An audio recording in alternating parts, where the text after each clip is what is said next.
Good evening, namaste, welcome, my dear friends. Palak Shungeri, I think we can begin, right?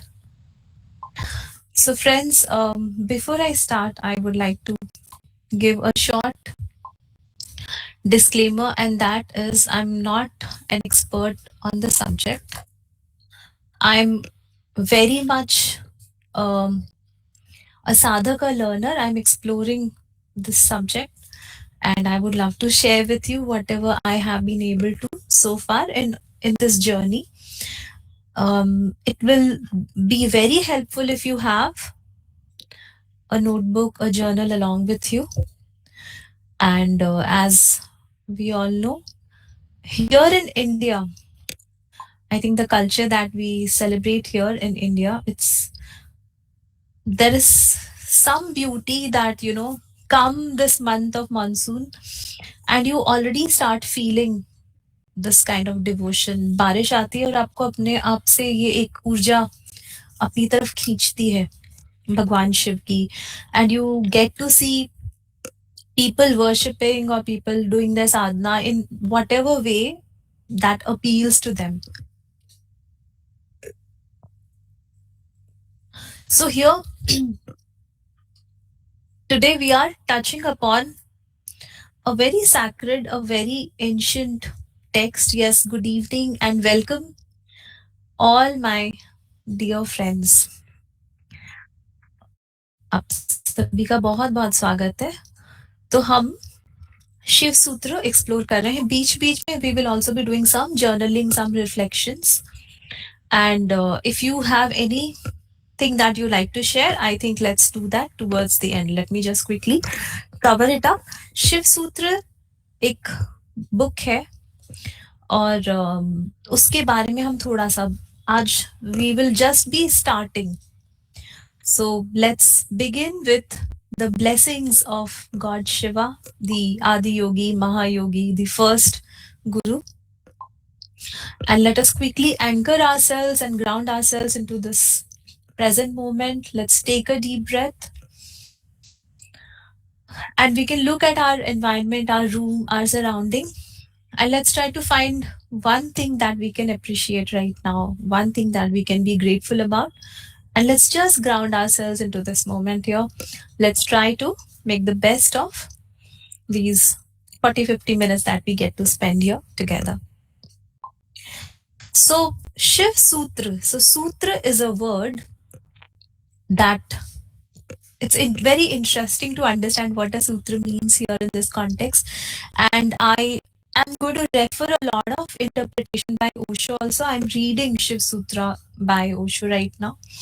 And I'm parallelly also reading Shiv Sutra in a more contemporary English version also. So, सूत्र जो है आप एक summary की तरह ना मानकर एक बीज की तरह यदि आप इमेजिन करें तो वो बीज के अंदर पेड़ समाहित है, लेकिन वो पेड़ आज इस वक्त, इस क्षण, इस समय हमें नजर नहीं आ रहा होगा. But if we give it time, if we sow it with patience and if we nurture it in the right manner, then the tree will emerge. Similarly, एक सूत्र जो है वो शब्दों में बहुत छोटा होता है. आप देखेंगे शिव सूत्र के जो वर्सेस होंगे, they will not sound like shlokas or mantras that we commonly get to hear. Some of them are just 2 words or 3 words. You'll be very surprised to find that. And they are not meant to be understood by us, but they are meant to be deeply contemplated upon. They're very small in words, but the meaning is extremely vast. And they are meant to be planted in awareness. हम उसे उसका बीज हमारे हृदय के भीतर बोएं और धीरे धीरे greater understanding, deeper knowledge, जो right knowledge है उसका पेड़ हमारे भीतर ग्रो करना शुरू कर देगा. So it unfolds with time and experience. We do not need to be attacking towards it to understand it instantly. Okay. So Shiv Sutra जो है, I think we definitely have to be very, very thankful to all the keepers of Kashmir Shaivism. all the people who have been keeping this legacy for us to, you know, experience today, and for us to learn these beautiful messages. I think we always have to be very grateful to them. So it's a foundational text of Kashmir Shaivism and traditionally revealed to the sage Vasugupta. 77 सूत्र बताए गए हैं शिव सूत्र में. They're not ideas that we need to learn or memorize. They are merely invitations to observe, experience, awaken, contemplated upon, and slowly to be discovered. Are you with me so far? This makes sense here? Yes? Okay. अब मैं एक बहुत interesting कहानी आपको बताने वाली हूँ कि शिव सूत्र कैसे आए into being. You know, there are 2-3 legendary stories around it. So first, there's one story that the sage Vasugupta saw God, Lord Shiva in his dream, and the sutras were revealed to him in the dream. This is one version. Another version is कि कोई एक और संत, enlightened संत, उन्होंने शिव सूत्र को says वासुगुप्त को reveal किया. And then my most favorite, and this is the most popular one, and it says that Lord Shiv appeared in a dream and guided sage Vasugupta towards a stone piece. उन्होंने बताया कि यहाँ इस जगह जाओ, वहां पर रॉक्स हैं, स्टोन्स हैं, उसे स्पर्श करने से ये वर्सेस अपने आप इमर्ज होंगे और उन्हें आप स्टडी करो, and after that share those verses with the world. How profound and how beautiful, how deep. And friends, while researching about this, I discovered that this particular spot is still, एक garden है Jammu and Kashmir इलाके में जहां पर ये वाले rocks अभी भी मेंटेन्ड और प्रिजर्व्ड हैं. तो ये काफी हमें हमारे हेरिटेज के टुवर्ड्स बहुत ग्रैटिट्यूड दिखाता है. And once sage Vasugupta contemplated and studied these sutras, उसके बाद वो डिसअपियर हो गए उन रॉक से. तो अभी वो नजर नहीं आते वो सूत्र वहां पे. तो हम अब जो पढ़ रहे हैं वो सेज वासुगुप्त के द्वारा दिए गए सूत्र हैं जो शिव जी के द्वारा उन्हें गाइडेंस मिले. राइट? और आई विल से ये इजी नहीं थे, ये सिंपल नहीं है. मुझे खुद को काफी ज्यादा आई वोंट से मेहनत लग रही, but I definitely say it's not something कि आपने तुरंत पढ़ा and you just grasped it. It's really taking a while to make sense of what it means. You will understand when I proceed. तो आज हम क्या करेंगे? आज हम सिर्फ शुरू के 7 सूत्र लेंगे. Because I feel something like this that is so sacred should not be touched upon just for the sake of quickly सारे सूत्र हमने पढ़ लिए और हमने ग्रास्प कर लिए. ऐसा नहीं, एक एक करके उसको एज अ सीड हम उसको सो करते हैं धीरे धीरे. So these are the sutras that we will be trying to, I won't say understand, we'll just try to share with one another today. And we will give ourselves this week, this month, maybe this whole lifetime to grasp these sutras. In fact, ऐसा कहा गया है कि इनमें से कोई एक सूत्र को भी यदि आप कंटेम्पलेट करके पूरे जीवन भर यदि उसके पथ पर आप चल सके तो आपका जीवन साकार हो जाएगा. So each of these verses are extremely powerful. And the sutra, this text has 3 parts. We are starting with the first part. It's called Shambhavopay. So Om Namah Shri Shambhave Swatma Nand Prakasha Va Pushe Atha Shiv Sutrani. So let us begin with the Shiv Sutras.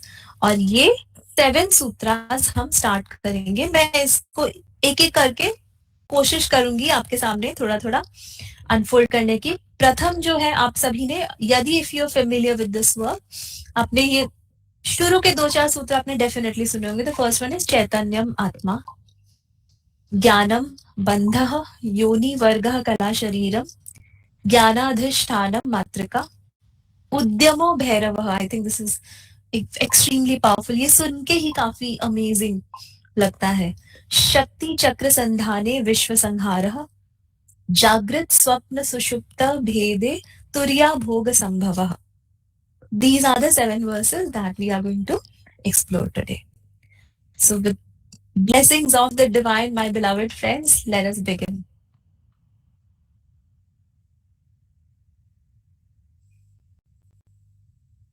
So the first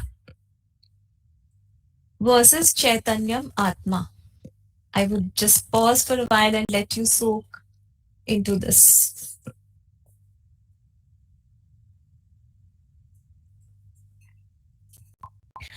And I also want to draw your attention to something something small, but might sound like a trivia, but I very consciously curated each of these artworks. I made use of AI tools, but you'll be able to see that each of these artworks are resonating with the sutras, each of them. So it's taken a lot of time over, weeks or days to do this. So the first sutra is Chaitanyam Atma. Thank you, friends. इसका अर्थ यह है कि चैतन्य आत्मा है. Self is consciousness, or the consciousness is the self. Very easy said than understood, right? So यहाँ पर इसका अर्थ कुछ इस प्रकार से हम समझ सकते हैं कि हम जो सोचते हैं कि हम हैं, हम क्या है, हमारी आइडेंटिटी जो है, हमारा वर्क, हमारी family, people around us, in this world हम बहुत सारे रिलेशनशिप्स के थ्रू अपने आप का अस्तित्व समझते हैं, which is very beautiful and we need that to survive in this world. And I feel those are all divine blessings to us in this life. But ultimately, we need to come to this reality that the deepest companion on the spiritual journey of ourselves is we, our own selves. And Osho थोड़ा ज़्यादा explicit तरीके से कहते हैं, सिर्फ तुम ही तुम्हारे हो. तुम्हारे सिवा इस जगत में तुम्हारा और कोई भी नहीं है. Sounds a little harsh, but that is a reality if you deeply probe into it. तुम्हें जो जो लगता है कि तुम्हारा है, वह सब कुछ तुमसे छिन जाएगा. Right? Our belongings, our wealth, our relationships that we love so dearly. Right? हमारा यह शरीर जिसके द्वारा हम इस संसार के सभी जो सुख हैं, सभी भोग हैं, उसको हम प्राप्त करते हैं, वह भी छिन जाएगा. क्या रह जाएगा? हमारा चैतन्य, हमारी आत्मा, our soul, that one thing alone itself is ours. Very deep. और ये एक दिन में नहीं समझ आने वाली बात है. इसको एवरी सिंगल डे अपने कॉन्शियसनेस में लाते रहना होगा हमें. तब क्या होता है, एक स्वीट अटैचमेंट के साथ हम अप्रोच कर पाएंगे. हमारे भीतर जो या हमारे भीतर जो लगता है ना कि या इसने ऐसा कर मेरे साथ, या ये मेरे साथ ऐसा क्यों हो गया, वो वाले जो हम थोड़े थोड़े ड्रॉप होंगे, जो व्यर्थ के परेशानियां जो एवरीडे लाइफ में हम सोचते हैं, हमारा असल में कुछ भी नहीं है. एक्चुअली में जो भी हमें मिल रहा है बहुत अमेजिंग ब्लेसिंग है, बहुत शानदार बोनस है लाइफ में, जो भी बहुत खूबसूरत, बहुत अच्छा, जो वर्थ चेरिशिंग है. हम सबका साथ ही बहुत ब्यूटीफुल ब्लेसिंग है परमात्मा की, राइट? मगर इस पद पर हम अकेले हैं, है ना? तो स्वामी विवेकानंद ने एक बहुत खूबसूरत गीत लिखा है, चलो मन जाए घर अपने. तो हमारा अल्टीमेट एक डेस्टिनेशन है, वहां पर आत्मा यात्रा कर रही है और ये शरीर उसे एक घर की तरह दिया गया है, right? So we may spend a lifetime understanding the whole world, my dear friends, but without knowing our own selves, this search is incomplete. Which is why योग में पतंजलि के जो अष्टांग योग है, उसमें स्वाध्याय एक बहुत इंपॉर्टेंट पार्ट कहा जाता है. अब जितना भी स्क्रिप्चर्स पढ़ लें, हम बहुत अच्छे बुक लवर्स है, बुक रीडर्स है, हमें बुक पढ़ना बहुत पसंद है. उस सबका अल्टीमेट ऑब्जेक्टिव होना चाहिए कि हम स्वयं का पठन करने योग्य हो जाएं, right? The more aware we become, हमारा चैतन्य जितना ज्यादा जागृत होता है, जितना ज्यादा अवेयर होता है, the closer we get to our true nature. I don't want to make it sound so serious, but I hope that you are enjoying this with the beauty.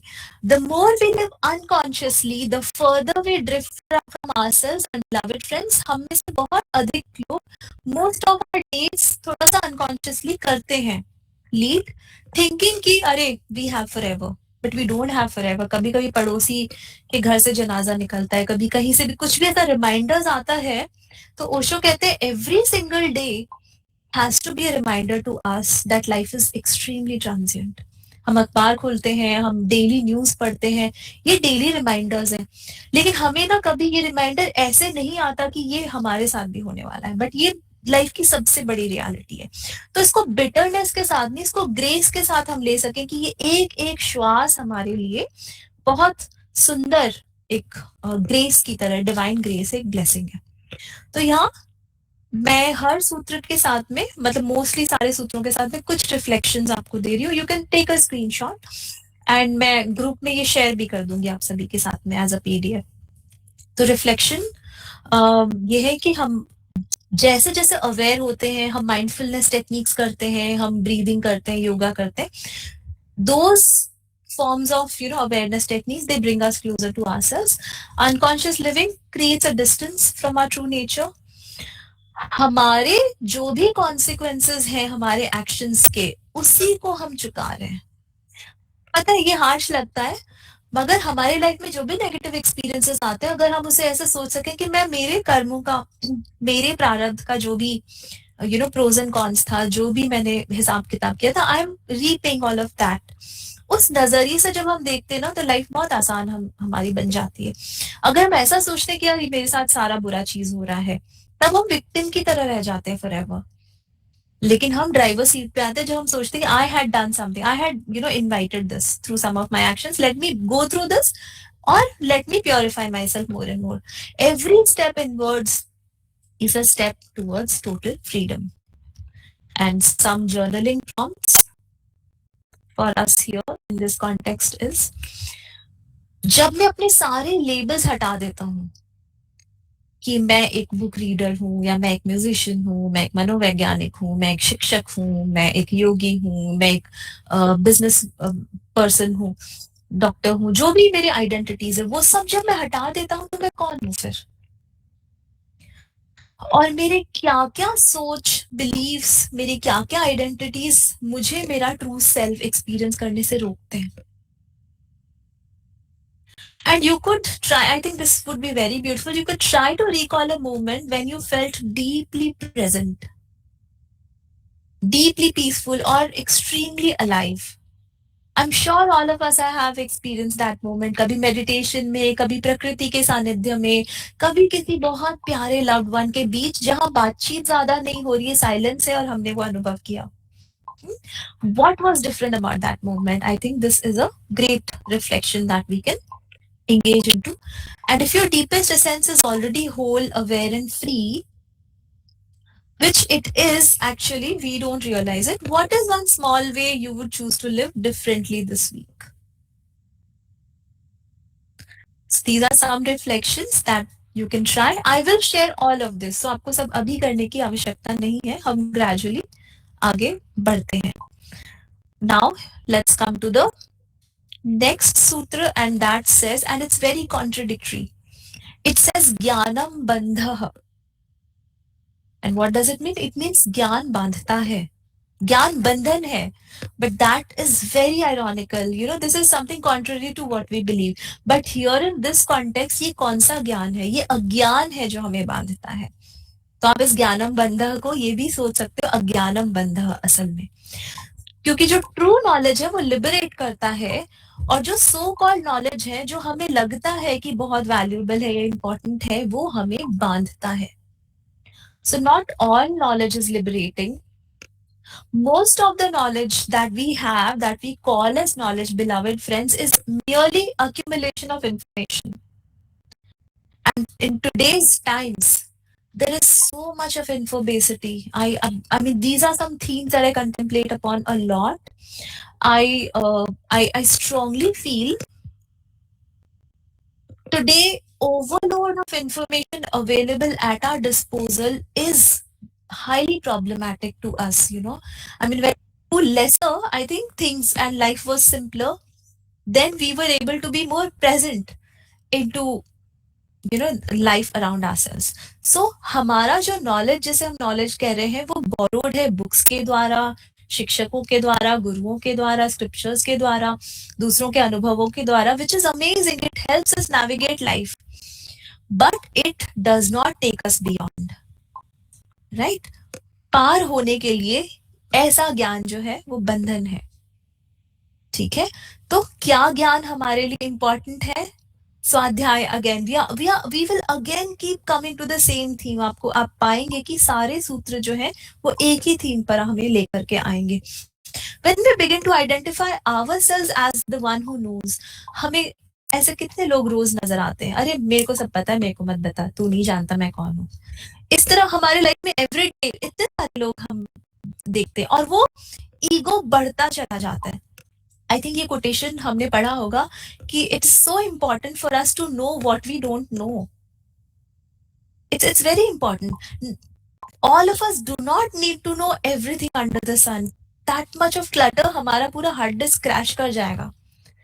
मैं असल में एक्चुअली अब इस प्रोसेस में आने लगी हूँ, not just my hard disk but also अपना सिस्टम, कि हमें ओवरडोज ऑफ इंफॉर्मेशन की आवश्यकता नहीं. हमें जस्ट वो चीज जो हमारी लाइफ को एनहांस करे, ब्यूटीफुल करे, उन सारी चीजों को हमारे लाइफ में रखने की जरूरत है. बाकी को शेड करते चलो. स्पेशली अगर हम 30-35 प्लस होने लग गए हैं, उस समय तक चलो एक्यूमुलेट करते हैं, अच्छी बात है. उसके बाद धीरे धीरे हमें ना शेड करते रहना चाहिए. सब कुछ इकट्ठे करके नहीं ले जाना है. क्यों? क्योंकि अल्टीमेटली तो कुछ भी हमारे साथ जाएगा भी नहीं. तो कूड़ा करकट का ढेर हमें इकट्ठा करने की कोई आवश्यकता नहीं है. So wisdom actually begins when the knowledge is experienced, when that knowledge is experiential. असल में आप ये पाएंगे कि मेडिटेशन के बारे में आप 50 किताबें पढ़ लीजिए, आपको कुछ नहीं पता चलेगा. आपको 1 सेकेंड ऑफ मेडिटेशन का यदि एक्सपीरियंस होगा तो आपको 50-100 किताबों से ज्यादा डीप नॉलेज हो जाएगा उसके बारे में. राइट? तो actual wisdom is lived and embodied. और हम ये पाएंगे कि जब तक हम जितनी सारी भी चीजें पढ़ते रहे, उसको जब तक हम एक्चुअल प्रैक्टिस में नहीं एक्सपीरियंस कर पाए हमारी लाइफ में, तब तक वो व्यर्थ है. Very big wastage of time, isn't it my dear friends? है ना? तो इसको बहुत प्रेम से हम अप्रोच कर सकते हैं. यहाँ कुछ रिफ्लेक्शंस जो हम सोच सकते हैं वो ये है, what do I know only because I've read or heard it. In fact, one thing that I have started consciously inculcating in my life is to be extremely mindful of media and random news, whether it is social media or whether it is television media. Right? वो और काफी time तक, I think last week तक मेरे पास randomly Google से, I mean they come to know कि कौन से थीम्स आपको अच्छे लगते हैं. So they keep on showing. मुझे असल में मुझे जानने की जरूरत नहीं कि कौन तीसरी शादी कर रहा है, कौन नया घर ले रहा है, कौन नया मकान बना रहा है. I really don't need to know all of this. मगर वो एल्गोरिदम अगर हल्की सी झांक उसको लग गई कि भाई ये थोड़े थोड़े थीम्स है, मेरे को पंचायती हो रही थी, it will keep on feeding all of that kind of information. किसका ब्रेकअप हो गया, किसकी शादी हो रही है, किसके बच्चा हो रहा है, कौन सेकंड बेबी एक्सपेक्ट कर रहा है, क्या ये सारे टाइम पास न्यूज आ रहे हैं. We don't need all of this. So उसके बाद I learn it from my husband. He told me कि आप इसको एक्चुअली बंद कर सकते हो, you can close this, it's possible. तब से काफी शांति, बहुत सारा सुकून मेरे जिंदगी में आया है. Which understanding has truly become part of the way I live. ऐसा कौन सा अंडरस्टैंडिंग या नॉलेज है जो आपके साथ रेजोनेट किया और वो आपके जीवन का हिस्सा बन चुका है, या आप उसे आत्मसात कर रहे हैं, जो आपको इंस्पायर करता है, that you would like to embody और imbibe in your life. Am I collecting knowledge or am I allowing it to transform me? And beloved friends, there is a difference between the two. So we need to decide whether we just want to be a holder of all of this knowledge or we would like to transform our lives using that knowledge. एक story मैंने कई बार सुनाई है आप लोगों को. एक व्यक्ति था जिसने पूरे दुनिया भर से बहुत सारी किताबें हर विषय में, हर सब्जेक्ट में अपने पास इकट्ठी करके रख ली थी, एकत्रित करके रख ली थी. ये कहानी भी मैंने ओशो के द्वारा ही सुनी थी. And all subjects, you name it, you know, medicine, philosophy, theology, anthropology, phrenology, whatever you can, mathematics, quantum physics, literature, he had books of all subjects under the sun. And his library was something worth, you know, envying. Right? हम book lovers को तो definitely लगेगा वाह क्या amazing life है. But the irony was this person had never red even a single book out of all of his collection. Okay, so what happens? One fine day, इन्हें इन्हें पता चल जाता है, आभास हो जाता है कि मेरी मृत्यु दरवाजे पे आ चुकी है. I am just about to die any second, right? And उसकी वाइफ उसके पास आती है, वो, और obviously he is just into his last few breaths and he says कि यहाँ से अपने हाथ डाल के कोई भी एक किताब उठाओ और उसमें से कोई भी पन्ना खोलो और एक दो लाइन पढ़ के मेरे को सुना दो. You know, I just at least I should read something, I should know something, I should learn something. So no matter you collect as many books of the entire world as you want, but if you're not reading, or if you're not embodying it, it has no purpose, it has no use, it has no utility for you, right?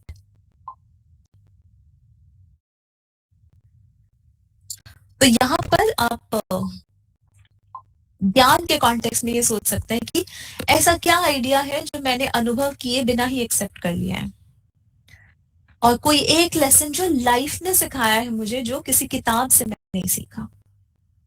इस तरह के कुछ reflections हम कर सकते हैं through the week, right?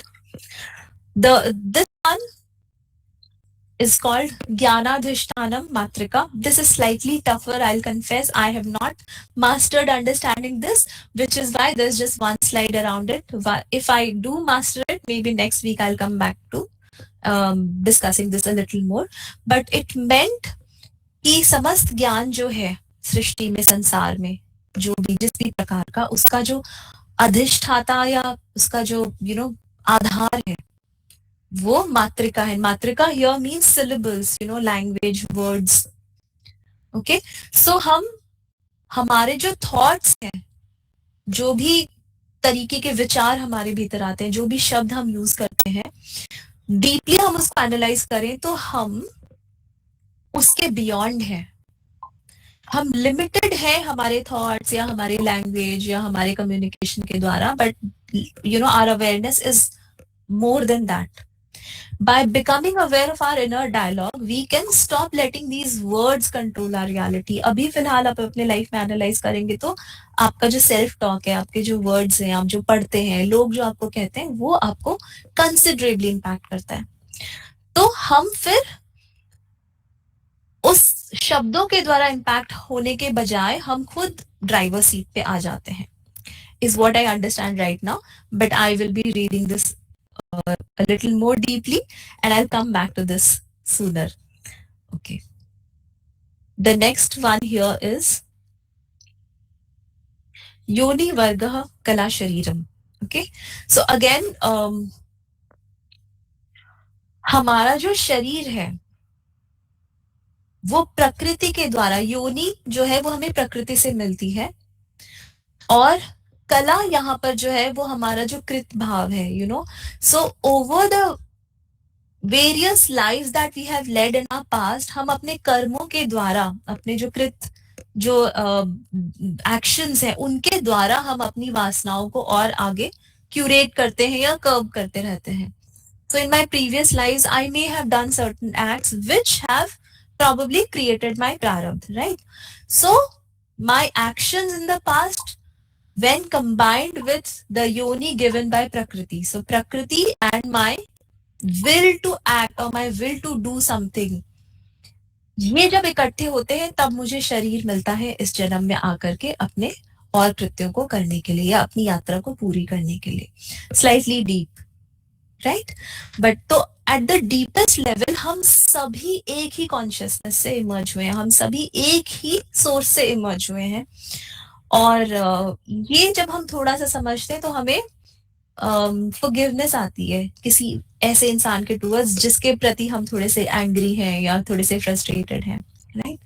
हमारा शरीर, पर्सनालिटी, कल्चर, इन सब में जो भी डिफरेंसेस है वो उसी सेम लाइफ सोर्स के द्वारा आ रहा है. डिफरेंसेस यहाँ है, हम actually laws of the spirit world भी जब हमने पढ़ा था, अदर वर्ल्ड में एक्चुअली ये डिफरेंसेस है नहीं, ये डिफरेंसेस यहाँ हमने ह्यूमन लाइफ में क्रिएट किए हैं.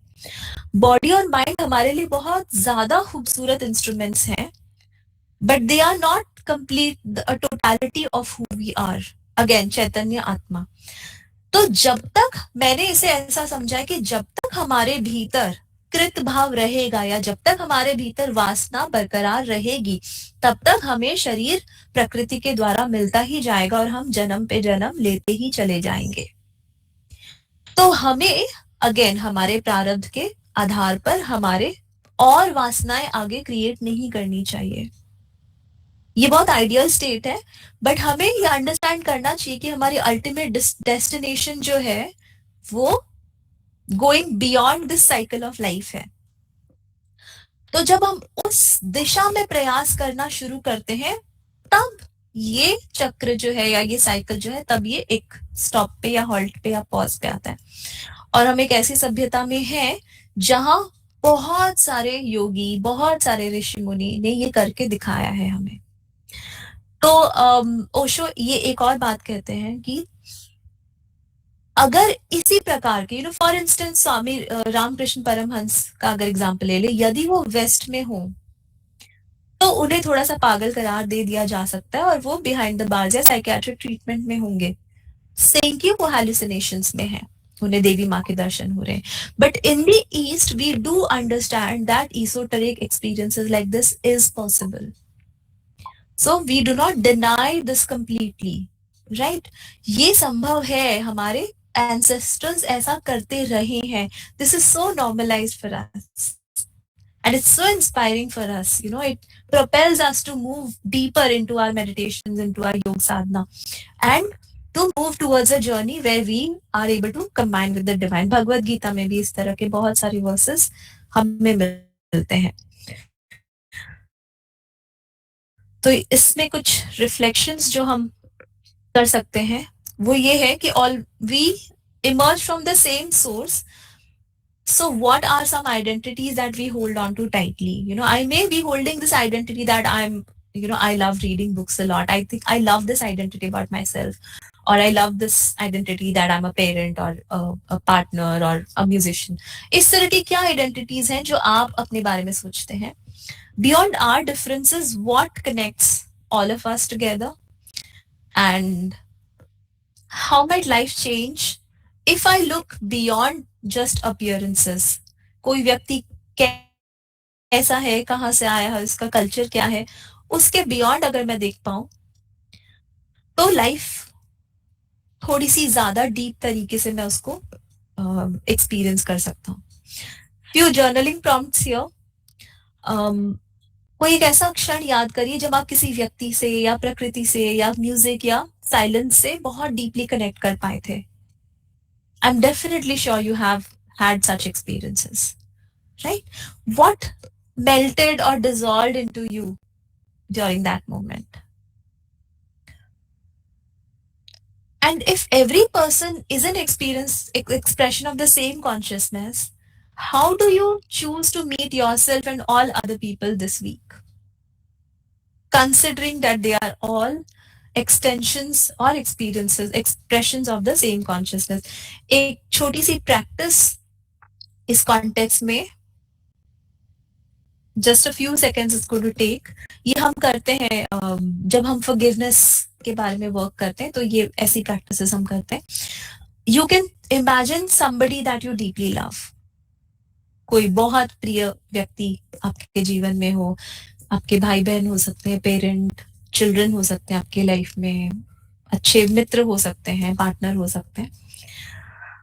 Now think of somebody that you do not know much about. Courier या डिलीवरी बॉय हो सकता है, मॉल में कोई सर्विस प्रोवाइडर हो सकते हैं, आपके सिक्योरिटी गार्ड हो सकते हैं, anybody that you know little bit about. And now think of someone that you don't get along very well with, that you find slightly difficult. And gently imagine that beneath all of faces is the same quiet light of awareness. वही एक law, वही दिया, वही रोशनी, वही life, वही longing. I find it amazing that even people that I don't get along well with, बहुत कम लोग हैं ऐसे खैर, but people that you might not resonate with a lot also have same intentions to be happy as I might have. And that has to create so much of empathy inside me, right? That same consciousness is expressing itself through a different story in that person.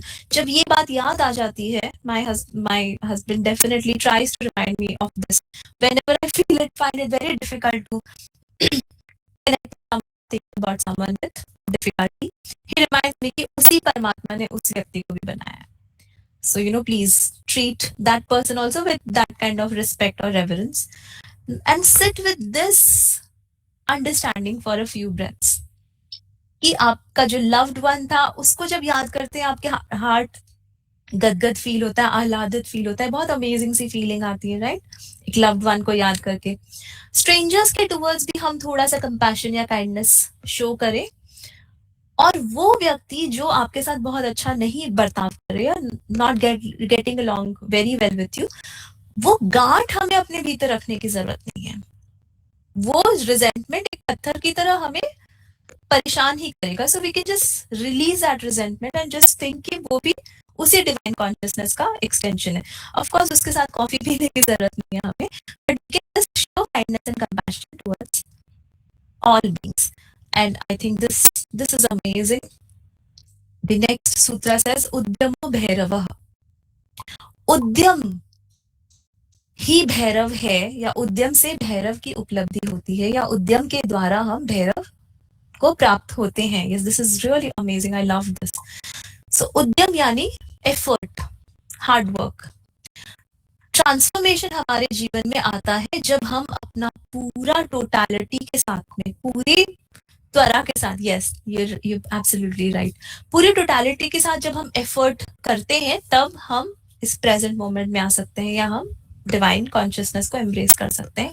तपस कहते हैं योग के context में इसको.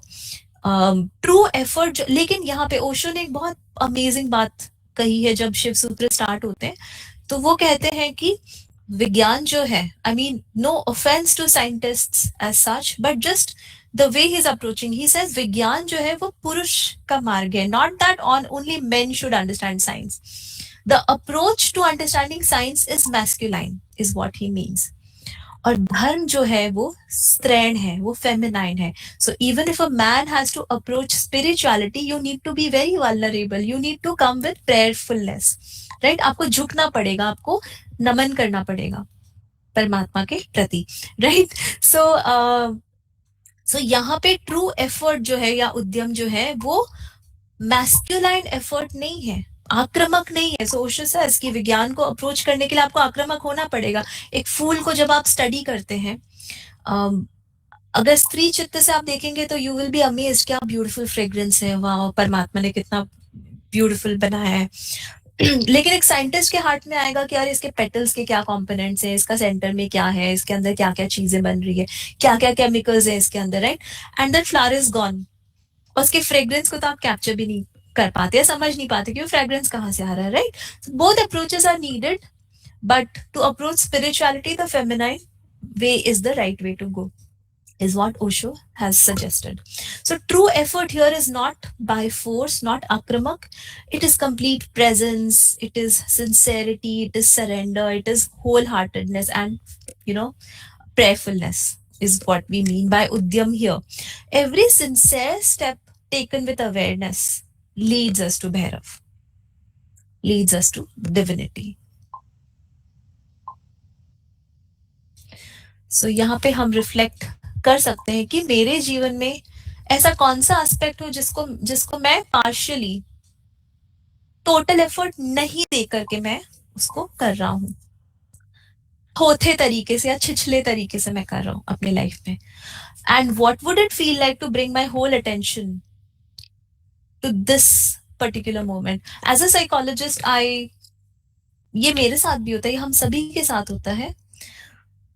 ये एक moment actually जो है फ्रेंड्स, ये सबसे बड़ी रियलिटी है अभी जो ये मैं कह रही हूं और आप अपनी पूरी टोटालिटी से सुन रहे हैं. ये हमारी सच्चाई है. लेकिन हमारा मन हमें या तो पास्ट में लेके जाता है या फ्यूचर में लेके जाता है, जो कि रियल नहीं है, पास्ट जा चुका है। उससे रिलेटेड वरीज होती हैं या रिग्रेट्स होते हैं, काश ऐसा हो जाता, उसने ऐसा क्यों किया, ऐसे की जगह ऐसा कर पाते तो कितना अच्छा होता, those kind of thoughts trap us at this moment. और एल्स फ्यूचर, ऐसा अगर होगा तो मैं क्या करूंगा, वहां जाएंगे तो हम ऐसा कर पाएंगे तो बहुत सही रहेगा, अगर ऐसा नहीं हो पाया, ऐसा नहीं हुआ तो क्या होगा। सो past worries and future anxieties, ये दो चीजें हमारे प्रेजेंट को रॉब करती हैं कंप्लीटली, राइट। सो अगर मैं अपना अटेंशन इस प्रेजेंट मोमेंट में दूं, आप जब नेचर में जाते हैं या जब मेडिटेशन करते हैं या जब आप प्रेयरफुलनेस में होते हैं, तो आप एक्सपीरियंस कर पाते हैं। मैं जब म्यूजिक सुनती हूँ या गाती हूँ तो मैं ये अनुभव कर पाती हूँ, being in this present moment, and it's very beautiful. Which habits keep pulling me away from what truly matters? तो यहाँ पर आप अपनी लाइफ को डीक्लटर कर सकते हैं और एक्सप्लोर कर सकते हैं कि क्या चीजें आपको सर्व नहीं कर रही और आप उनको शेड कर सकते हैं। What does wholehearted living mean to me? And recall a moment where you were present. What did that experience teach you? और अब हम आते हैं अगले सूत्र पर, and this is also again very very profound, and it says शक्ति चक्र संधाने विश्व संहारः। और उद्यमो भैरव के बाद जब हम अपनी पूरी एफर्ट लगाते हैं तो हमारे सारे जो चक्रास हैं या लाइफ का जो सर्कल है पूरी तरह से वो कंप्लीट होता है। और विश्व संहार मतलब ये वर्ल्ड तहस नहस हो जाए ऐसा नहीं, ये जो एक्सटर्नल वर्ल्ड है हमारे लिए ये ऑब्सोलीट हो जाता है, हमारे लिए ये डिसॉल्व हो जाता है when we complete our udyam as much as possible, when we go deeper into our meditation. So much of our suffering comes from feeling fragmented. हम काफी फ्रैगमेंटेड होते हैं, हम टोटालिटी में नहीं अनुभव कर रहे होते लाइफ को, हम सोचते कुछ एक चीज है, हम फील कुछ और करते हैं, हम कृत्य में कुछ और करते हैं। तो when we become integrated within, अपने भीतर ज्यादा से ज्यादा हम ऑथेंटिक होते चले जाएं जब, तो हमारे आसपास की जो दुनिया है वो भी हमें ज्यादा इंटीग्रेटेड फील होती है, वो ज्यादा हमें कनेक्टेड फील होती है, और तब हम अस वर्सेस द वर्ल्ड या वो डिविजन जो है वो हमारे लिए क्षीण हो जाता है, वो हमारे लिए मेल्ट हो जाता है, राइट। सो जब हम पूरी तरह से उद्यम में होते हैं अब वो चक्रास जो है उनका जो सर्कल है वो कंप्लीट होता है और वर्ल्ड जो है एक्सटर्नल वर्ल्ड हमारे लिए मर्ज हो जाता है, हम इकट्ठे होते हैं। I think I have this very beautiful thing my husband was sharing in one of his sessions, and that said आप मैं का आपके जीवन में जो मैं है उसका आप डेफिनेशन जो है थोड़ा सा एक्सपैंड कर दीजिए कि मैं के भीतर आपका परिवार तो होता ही है, आपके मैं के भीतर आपकी कम्युनिटी, आपका जो वर्ल्ड अराउंड योर सेल्फ है, आप और मोर ऑफ ह्यूमैनिटी यदि आप आए तो आप अपनी टोटालिटी से जो लाइफ को ब्यूटिफाई कर रहे हैं आप और एक्सपैंड कर पाएंगे अपने इंटेंशंस उसके प्रति। I also wanted to share this, उद्यमो भैरव में ओशो ने एक बहुत अमेजिंग बात बोली थी, वो मैं यहाँ पे कॉपी नहीं कर पाई, एंड दैट इज भैरव शब्द जो है उसकी परिभाषा उन्होंने बोलने की कोशिश की। Please allow me to read it verbatim. भ का अर्थ है भरण, र का अर्थ है रवण और व का अर्थ है वमन। भरण, रवण और वमन। भरण का अर्थ है धारण, रवण का अर्थ है संहार और वमन का अर्थ है फैलाना। तो भैरव का अर्थ है अगेन ब्रह्मा विष्णु महेश, जिस कॉन्टेक्स्ट में हम कहते हैं ब्रह्म जो धारण किए हुए है, जो संभाले हुए है, जिससे हम पैदा होंगे और जिसमें हम मिटेंगे, जो विस्तार है और जो ही संकोच बनेगा, जो सृष्टि का उद्भव है और जिसमें प्रलय होगा, उस समस्त मूल अस्तित्व का नाम भैरव है। I will leave it here. I will not explain Osho further. So यहाँ पर रिफ्लेक्शन ये है कि आपको अपनी लाइफ में कहाँ फ्रैगमेंटेशंस फील होते हैं, कहाँ अलग अलग डायरेक्शंस में आप पुल हो रहे हैं और कहाँ आप अपने आप को इंटीग्रेट कर सकते हैं किस तरीके से, so that you are able to live in better harmony.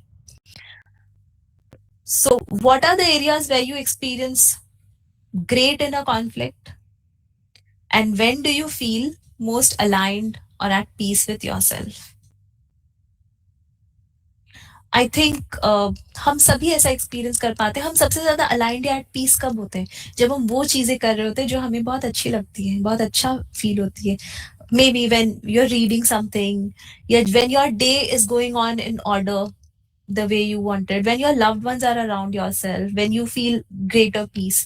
जब किसी के साथ लड़ाई झगड़ा होता है, कॉन्फ्लिक्ट होती है, तो एक अलग एनर्जी आती है. या आप अपने ऑथेंटिक सेल्फ से जब ऑपरेट नहीं कर रहे, तो आपको कॉन्फ्लिक्ट फील होता है, राइट? आप अपने लाइफ में इसको एक्सप्लोर करके जर्नल करिए. And I think this would be the last sutra for today, and it says जागृत स्वप्न सुषुप्त भेदे तुर्या भोग Savita. And before we begin, I'd like to share, have you heard of this word turiya or turya? Yes, you have heard. Okay. So turiya शब्द जो है, it means the fourth or the beyond. Right. So ये 3 states, waking state of life है जो हम experience करते हैं. इसके beyond जो एक state है, उसे हम कहते हैं तुरिया. इनफैक्ट फरीद साहब, कबीर फरीद एंड ऑल, ये बहुत खूबसूरत पोइट्री लिखते हैं. तो एक बहुत कॉमन लाइन है, तुरिया तुरिया जा फरीदा तुरिया तुरिया जा. एक बहुत खूबसूरत गीत है. तो means go to that state of beyond. तो अभी फिलहाल हम अपनी लाइफ में 3 स्टेट्स एक्सपीरियंस कर पाते हैं, जागृत, स्वप्न और सुषुप्त. ये 3 स्टेट्स हमारी लाइफ में होते हैं. जागृत, जो हमें लगता है कि हम जागृत हैं, मगर क्या हम हैं या नहीं है वो हमें इंट्रोस्पेक्ट करना चाहिए. तो सुबह से शाम तक जब हम एक्टिव हैं, जब हम अपने लाइफ को अटेंड कर रहे हैं, तो it is said that we are in the jagrat state. Now we need to analyze how much of Jagrat we are at that stage. Our experiences keep changing. We wake, we dream, we sleep. एक बहुत beautiful सूत्र भगवान कृष्ण ने भगवद गीता में कहा है कि हम जब सोते हैं, योगी तब जागते हैं. और इट मेंट कि हमारी जो नींद है वो योगी की जागृत अवस्था है, और हमारी जो जागृत अवस्था है वो भी ऐसे कुछ एक सूत्र है. I will share that sutra with you all in the group. So हमारे थॉट्स बदलते हैं इन तीनों स्टेट्स में, इमोशंस बदलते हैं, हमारा सेंस ऑफ सेल्फ भी मोमेंट टू मोमेंट चेंज होता है. हम जब सो रहे होते हैं और जब स्वप्न में होते हैं, वो कितना मीठा लगता है, बहुत अच्छा. If it is not a nightmare, it feels very pleasant. But then suddenly we wake up and we realise that it was a dream. But when we were sleeping, that dream feels so real to us, right? And there is something which is quietly witnessing all of these experiences.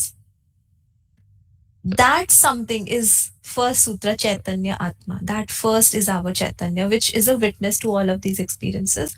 हमारे experiences आते हैं, जाते हैं, लेकिन हमारी जो awareness है वो सतत रहती है, हमेशा रहती है. और ultimately हमें ये तीनों स्टेट्स को पार करके तुरीय अवस्था में आ जाना है. तो हम अपनी लाइफ को, हमारी ओशो ने बहुत खूबसूरत टेक्निक्स यहाँ पे बताई है. समथिंग लाइक जैसे आप जागे हुए हैं और आप चाय पी रहे हैं, तो भी you constantly telling your self कि मैं अब just bringing your self into this moment and saying that okay, I am sipping this cup of T. या फिर खुद को ये याद दिलाना जागृत अवस्था में भी कि एक्चुअली ये लाइफ जो है, मैं चाय पी रही हूँ, मगर ये पूरा का पूरा जीवन ये एक स्वप्न है, ये पूरा अनुभव एक स्वप्न है. तो जब डे टू डे, जब अब आप साड़ी बेच रहे हैं, मगर वो एक स्वप्न है, राइट? ठीक है. तो वो दिन में जितना ज्यादा इंटरनलाइज होता जाएगा, आत्मसात होता जाएगा, तो एक्चुअल ड्रीम में आपको पता चल पाएगा कि आप स्वप्न देख रहे हैं, जो कि आपको बहुत रियल फील होता है. तो ऐसे कुछ बहुत प्यारे टेक्निक्स उन्होंने बताए. यदि मेरे पास इस बुक की पीडीएफ होगी तो मैं आपसे जरूर शेयर करूंगी. इस कॉन्टेक्स्ट में कुछ रिफ्लेक्शंस ये हैं कि आपकी लाइफ में ऐसा, आपके भीतर कोई एक ऐसा है जो आपकी लाइफ के हर फेजेस को विटनेस किए हैं. आपको आपके चाइल्डहुड के, आप 3 या 4 साल के होंगे. Most of our memory comes from parents, हमारे बारे में बात करते हैं, but Do you remember something that you actually remembered at that stage? Can I explain this to you? Do you remember? I find it very surprising. People don't believe me when I say this. Actually में मैं जब 3 या 4 साल की हूँ, मुझे एक बहुत एक्टिव विविड मेमोरी याद है कि मैं मम्मी पापा, मेरा भाई बहुत छोटा था, 2 साल छोटा है मेरे से, और हम सब सो रहे थे और मच्छरदानी लगा के, I think in those days we had that kind of lifestyle. Assam में तो नेचर के बीच बहुत मच्छर आते होंगे, मच्छरदानी है, and I am awake, mummy papa कह रहे हैं कि सो जाओ, हाँ, और मैं मतलब सो रही हूँ और आंखें खोलकर मैं देख रही हूँ, और मुझे ना उस कमरे में अंधेरा है, कुछ लाइट्स वाइट्स नहीं, बट मुझे मेरी आंखों से कुछ चमकता चमकता सा दिखाई दे रहा है, तारा टिम करता हुआ। That's my imagination, obviously that's a child's fantasy, but it felt so magical, and I wanted to tell my parents कि मम्मी देखो ये तारे दिख रहे हैं, ये देखो कितना ब्राइट, और मुझे डांट पड़ जाती अगर मैं उन्हें बोलती कि सो जा चुपचाप। But I have very vivid beautiful memory around that at 3 or 4 years of age। और इस तरह से और भी कुछ कुछ मेमोरीज बाद में, जब मैं क्लास 7th 8th में थी, तो छत पे लेटे हुए और क्लाउड्स को मूव करते हुए मैंने पहली बार देखा उस समय, क्योंकि शहरों में रहते थे तो हमें कहाँ क्लाउड्स नजर आते थे, छत का एक्सेस ही नहीं होता। बट जब मैं हॉस्टल में बोर्डिंग स्कूल में थी तो हम छत बहुत आराम से एंजॉय करते थे, सनफ्लावर्स और नेचर बहुत ब्यूटीफुल होता था, और वहां बस थोड़ी सी देर ऐसे लेटे हुए और वो क्लाउड्स धीरे धीरे मूव कर रहे, वो एक्सपीरियंस बहुत मैजिकल मुझे लगा था। इस तरह के कुछ विविड एक्सपीरियंसेस मैंने एक्सपीरियंस किए, आप सभी ने किए होंगे, मुझसे ज्यादा खूबसूरत, देयर इज नो कंपैरिजन, क्योंकि हम सभी उसी कॉन्शियसनेस के द्वारा बनाए गए हैं, so there is no comparison. So please reflect that in your own life. What is it inside you that has been a witness to all the experiences of your life across various stages? और कई बार हम observer नहीं होकर के हम actually कर्ता में आ जाते हैं, तो किसी ने कुछ उल्टा सीधा भी कहा ना, हम तुरंत जंप करते हैं जवाब देने के लिए कि अबे तेरी कैसे मजाल, तेरी कैसे हिम्मत, तूने मेरे को ऐसे बोल दिया, एंड थिंग्स लाइक दैट। तो वहां पर भी शांत होकर, Osho talks about a says who made it a policy कि तुम मुझे गाली दो, I think Junaid, it was Junaid, and he said कि वो एक प्रैक्टिस करते थे कि कोई भी उन्हें आके गाली दे तो उन्हें कहते थे कि भाई मैं तेरे को इसका जवाब 24 घंटे बाद दूंगा, और वो 24 घंटे बाद जाते, गांव में रहते थे, उस इंसान के घर जाते और वो कहते कि मेरे पास कोई जवाब नहीं है, मैं तुझे क्षमा करता हूँ, मैं आ जाता हूँ। And that person used to be surprise कि भाई ये तो, या तो आप ये पहले कल ही बता देते, और आप जैसा बिरला इंसान हमने नहीं देखा कि भाई जो गाली सुनकर के भी पलट के जवाब नहीं दे रहा। तो उन्होंने कहा कि मेरे गुरु ने ये मेरे साथ जालसाजी कर ली, उन्होंने मुझे ये सिखा दिया था जोर से कि कोई भी कुछ भी कहे, तुम्हें जब भी रिएक्ट करना हो 24 घंटे का समय मांग लेना। और मैंने ये पाया है कि वो समय मैं मांगता हूँ और वो 24 घंटे में तो गुस्सा डिसॉल्व हो जाता है। वो कैसी लाइफ हो जो 24 घंटे तक आप गुस्सा को कैरी करके रखो, कितनी ज्यादा अनफेयर, कितनी खराब लाइफ होगी। आप सोचो कितना सारा अग्नि से हम धू धू करके जल रहे होंगे, राइट?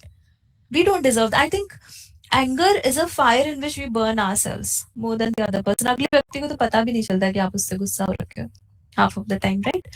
तो हम ऑब्जर्वर रहे, हम रिस्पॉन्ड करें, रिएक्ट ना करें। और यहाँ पे कुछ जर्नलिंग रिफ्लेक्शन है, ये मैं आपको भेज दूंगी, ये सारे के सारे। व्हाट थॉट्स, इमोशंस और life situations have changed over the years. I think आप ये डीपली बैठ करके करना, कुछ अच्छा म्यूजिक चला करके, आपको बहुत हेल्पफुल लगेगा ये सारा reflections. Recall a moment of deep silence or wonder, just like I shared with the clouds, या वो तारे टिमटिमाते हुए। And when difficult emotions arise inside you, what changes if you make that kind of shift? Junaid की तरह अगर हम pause ले लें तो फिर क्या बदल जाए हमारे भीतर, तुरंत रिएक्ट ना करें। We are coming towards the end. एक वीकली प्रैक्टिस मैंने यहाँ पे लिखी है आप लोगों के लिए, वो आप ड्यूरिंग द वीक आप कर सकते हो, मैं ये आपको ग्रुप में शेयर करूंगी। 3 times in the day, morning, afternoon and evening, just pause for 1 minute, take one conscious breath and ask yourself, what am I aware of right now at this moment? Am I completely present or am I lost in a thought? And who is noticing this experience? 3 times in a day, ऐसा कर सकते। कोई answer की जरूरत नहीं है, just उसको notice करिए, जस्ट उसको ऑब्जर्व करिए। और एक आई थिंक ये मुझे बहुत ब्यूटीफुल लगा, मैं ये कर रही हूँ अपनी लाइफ में बहुत एक्टिवली।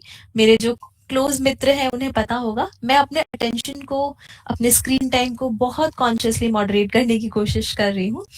तो ताकि आप, एक नैरेटिव ऑफ द वर्ल्ड है जो कि कॉन्स्टेंटली आपको शोर शराबे में खींच के लेके जा रहा है, आप खुद को उसे डिटैच कर पाओ, आप अपने कंट्रोल में आ सको। I am deliberately trying to make that effort. So choose one ordinary activity in the day, चाय पीना, दांत के मंजन करना, वॉक करना, लिसनिंग टू समबडी, बर्तन धोना।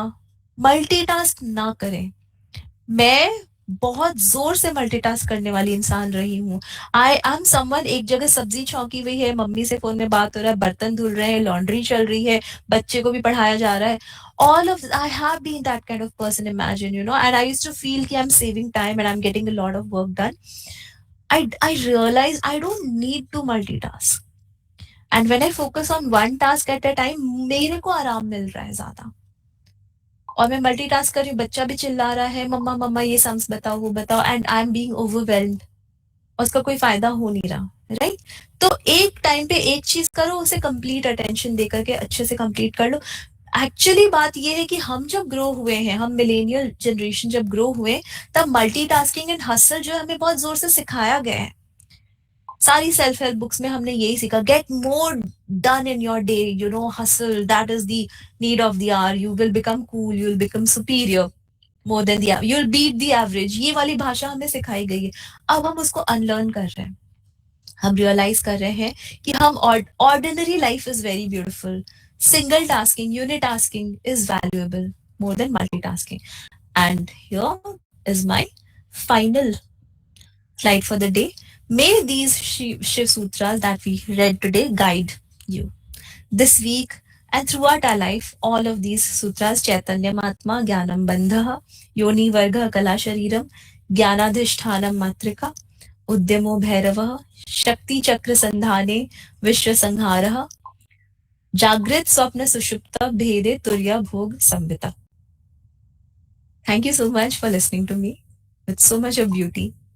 Lots of love, my dear friends. Thank you.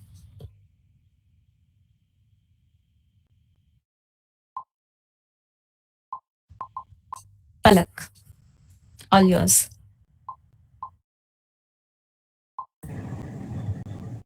It looks like a lot of research has been done and a lot of efforts has been put into this 1 hour session, and वो लग रहा था, and I don't think कि इतनी आसानी से हम शिव सूत्र सीख पाएंगे, but you made it very easy for us.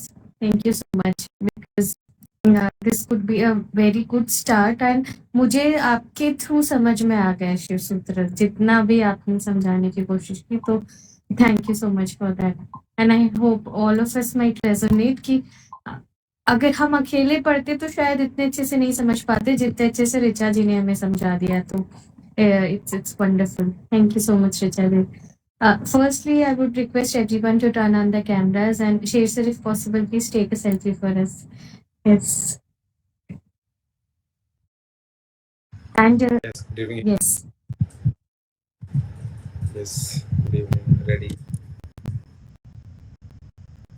Ready, everyone. Smile. Big smile.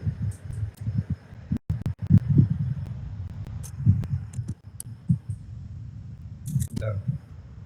Thank you. Thank you so much, Sher sir. Yes, Yes. over to Palak. But जैसे I want to share, जैसे ऋचा जी ने share किया कि आपको ज्ञान तभी आएगा जब आप खुद पढ़ेंगे, सुनने से वो के ऊपर से जाएगा। Thank you.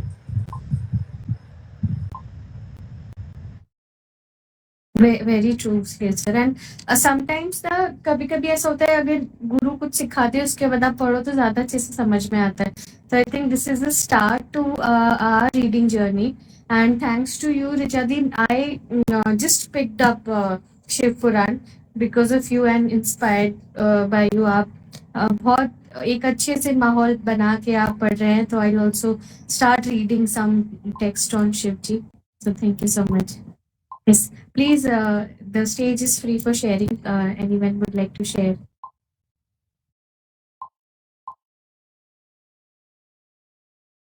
Yes. May I go ahead? Yes. First of all, thank you, Chaji. So beautifully explained. ऐसा लग रहा है जैसे आपने पूरा बहुत ही मतलब प्रैक्टिस और we have lived all the sutras. Yes. And we can hope like जैसे हम संडे को गीता सेशन होता है तो we can hope Shiv Sutra session also. Yes. Parallel. बहुत ही बढ़िया था. एक्चुअली मेरी भी क्यूरियोसिटी थी शिवा सूत्रा को पढ़ने की, समझने की, because generally I engage in Gita and Patanjali Yoga Sutra, but short, crisp और बहुत ही beautifully explain very deeply. And जो साथ में रिफ्लेक्शंस थे, it is really how to connect with that ancient wisdom with the modern knowledge. So thank you very much. Thank you very much.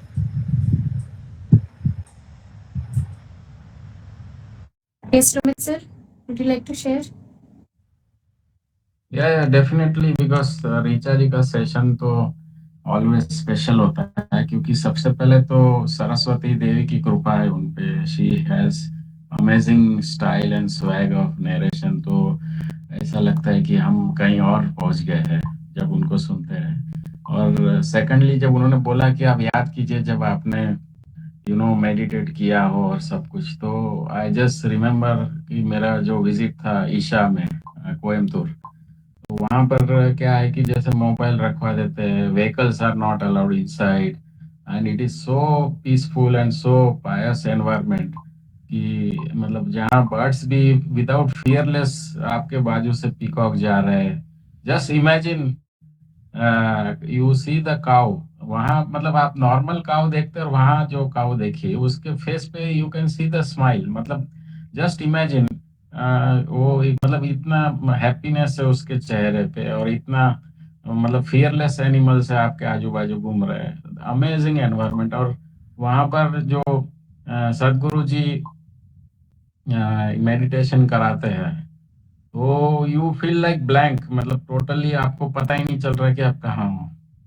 और जो वहाँ पे कुंड, सूरज कुंड, चंद्र कुंड में स्नान करके निकलते, तो वी फील एज इफ जैसे बैटरी चार्ज हो जाती है, वैसे हमारा नया जन्म मिल गया. वैसे you are something like charge, and you feel amazing. मतलब एक अलग ही, जैसे ऋचा जी हमको कुछ अलग दुनिया में लेके गई. We forgot everything.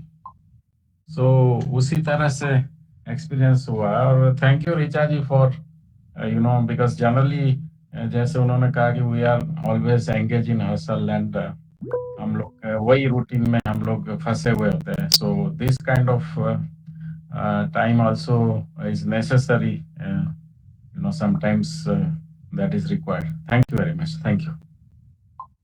Thank you so much, Sumit sir. Agreed 100%.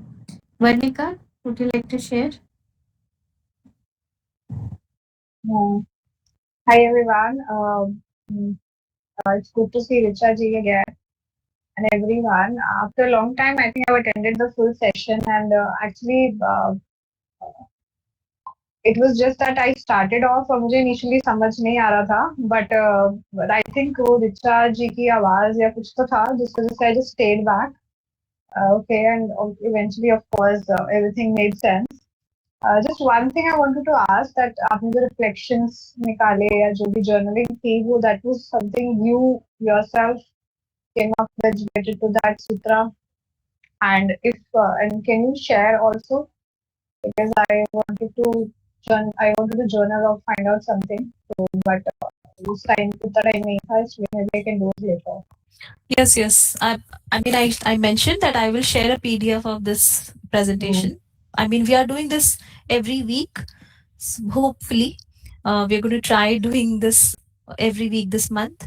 So, और हाँ, ये journaling reflections मैंने कोशिश करी थी अपनी तरफ से, trying to make sense of this, and you can try this, or maybe you can also, I know you also lead a lot of groups and you get people to journal and all, you can make use of these. But yeah, Right. that's really nice and जिसका भी initiative था, great initiative कि आज से शुरू कर रहे हैं और इस month रहेगा. So it's not only about gaining the knowledge, कुछ नया book पढ़ना, because ultimately वो goes to एक निष्कर्ष एक ही है सबका घूम फिर के, चाहे वो English authors हों या हमारे Indian philosophical authors हैं. So yeah, very grateful to everyone who came up with this, and you have very calming voice. Actually, because of the voice, I stayed back, and yeah, it was very it was very nice. Thank you.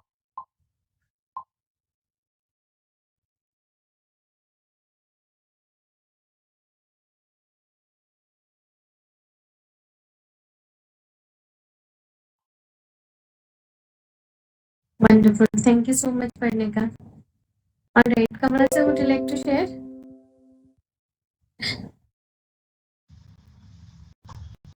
हर हर महादेव। आप सभी को सावन के पहले सोमवार की बहुत बहुत शुभकामनाएं and the first Monday of Shravan maas starting Shiv Sutra, वो भी इतनी मधुर आवाज में और बहुत अच्छे से सीखने को मिला।